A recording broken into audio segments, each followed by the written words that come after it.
이 솔로몬 행각과 왕의 행각이 또 흥미로운 차원에서 서로 라이벌 관계라고 그래야 되나요? 뭐 그런 게 좀 있습니다. 솔로몬 행각 같은 경우에는 주로 보수적인 유대인들, 신앙적으로 좀 성경에 충실하려고 애썼던 그런 서민들이 주로 많이 모여서 교제했던 곳이에요. 메시아의 도래를 기대하던, 이스라엘의 회복을 기대하던 사람들.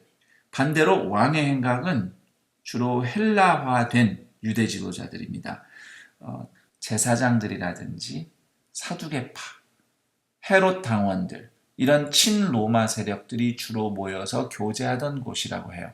그러니까 이쪽 사람들은, 왕의 행각 쪽 사람들은 이스라엘의 회복, 메시아의 도래 이런 것이 반갑지 않은, 그냥 현실을 직시하고 로마 치하에서 평화를 유지하는 것이 정말 중요하다, 뭐 이런 차원에서 이스라엘 백성들을 다스렸던 사람들이 주로 모였던, 상류층이 모였던 곳이고, 반대로 솔로몬 행각은 그보단 좀 더 원초적으로 이스라엘의 회복을 열망했던 서민들, 조금은 덜 배운 또는 조금은 덜 권력을 가진 그런 사람들이 주로 모여서 교제했던 곳이다.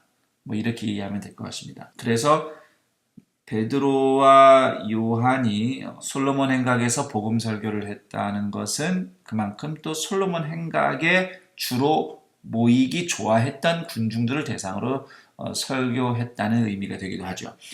자, 사건을 좀 다시 한번 재구성해 보면, 베드로와 요한이 솔로몬 행각을 찾아간 건 아닌데 이 유대인 군중들이 그 기적을 목격하고 기적을 베드로와 요한이 했다고 생각해서 그들을 에워싸고 솔로몬 행각에 모인 거죠.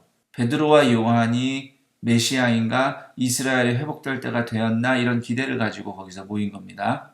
그런 군중들에게 베드로가 전한 설교 내용, 사도행전 3장 11절에서 26절 내용을 보면, 너희들이 십자가에 못 박은 예수님의 이름으로 이 병자가 고침받았다, 예수님이 메시아다, 이렇게 전하거든요. 단순히 예수님이 메시아다가 아니라 너희가 십자가에 못 박은 사람.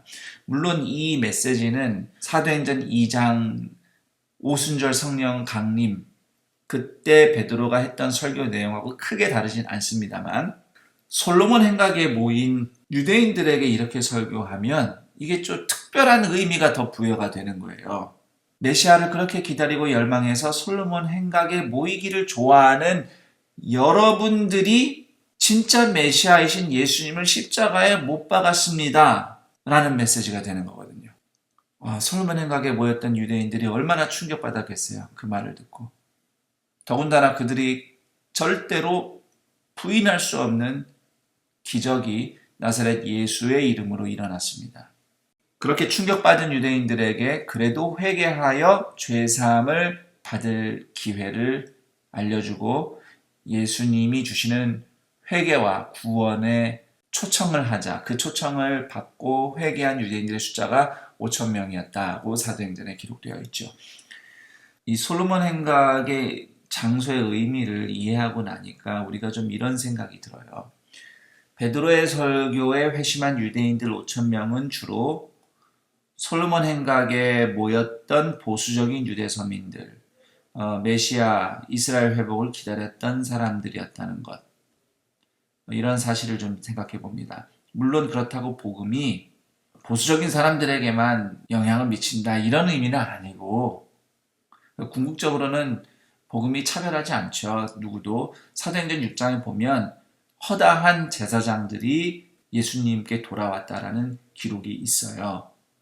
단지 성령님의 역사는 주로 높은 사람들, 힘 있는 사람들, 굉장히 많이 배운 엘리트들에서부터 시작돼서 아래로 내려가는 방식을 취하지 않고, 대체로 평범한, 심지어 평범 그 이하의 사람들에게서 성령님의 역사가 시작되어서 세상으로 퍼져나가는 패턴을 보게 됩니다. 예수님의 제자들이 그런 사람들이었고요. 성전의 솔로몬 행각에서 회심한 사람들도 평범한 또는 그 이하의 서민들이었습니다. 초대교회 역사 이후 계속 성령의 역사라고 했을 때 과연 오늘날 우리의 신앙생활 역시 평범한 또는 그 평범 이하라고 할 수 있는 사람들, 그 공동체 사이에서 성령님이 붙여주신 불길로 진행되는 삶인지, 아니면 어느덧 교회 안에서도 엘리트가 중요하다, 많이 배운 사람이 중요하다, 능력 가진 사람들을 통해서 큰 일을 할 수 있다라는 논리가 성행하고 있는 것은 아닌지 되돌아보게 됩니다. 지금까지 예루살렘 성전 미문 그리고 솔로몬 행각에 대해서 알아봤습니다. 그리고 그 장소들을 배경으로 일어난 사건, 성경 속의 이야기들 살펴보면서 또 오늘 우리에게 어떠한 의미를 또 던져주고 있는지, 질문을 던져주고 있는지도 좀 살펴봤습니다. 또 다음에 다른 주제로 영상을 통해서 여러분들을 만나도록 하겠습니다. 그럼 여기서 인사드리겠습니다. 바이블톡톡 김성경 목사였습니다.